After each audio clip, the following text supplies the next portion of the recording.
டாமினேஷன்ல இருந்து சப்போர்ட்டுக்கு மாறுறது, உறுதித்தன்மையிலிருந்து ஏற்புத்தன்மையில மாறுறது, பெரிய பெரிய மாற்றங்களை செழுமையும் கொடுக்கிறது.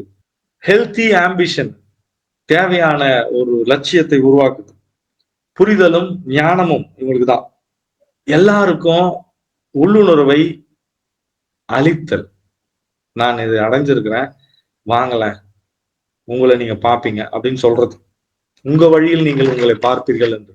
எல்லாருக்கும் தனித்தனி வழிகள் இருக்கிறது அப்படின்னு தெரிந்து கொள்ளுது. ஒரு ஊருக்கு நான் சொல்றதுதான் கரெக்டுன்னு கிடையாது. எல்லாருக்கும் நிறைய ஒரு ஊருக்கு பல வழிகள் இருக்குதுன்னு சொல்றது.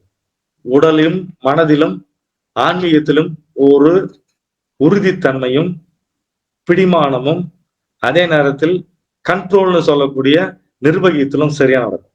இன்டெகிரிட்டி, புரிந்துணர்வு, கண்டக்டர் அப்படின்ற ஒரு வார்த்தை. கண்டக்டர்னா எல்லாவற்றையும் நிர்வகித்தல். ராக் வாட்டருக்கு மாடரேட்டர்னு சொன்னால எல்லாத்தையும் சம பண்றது. கண்டக்டர்னா எல்லாத்தையும் நடத்துனர், எல்லாவற்றையும் நடத்துனர். நடத்துனரே இல்லாம நடத்துனர்.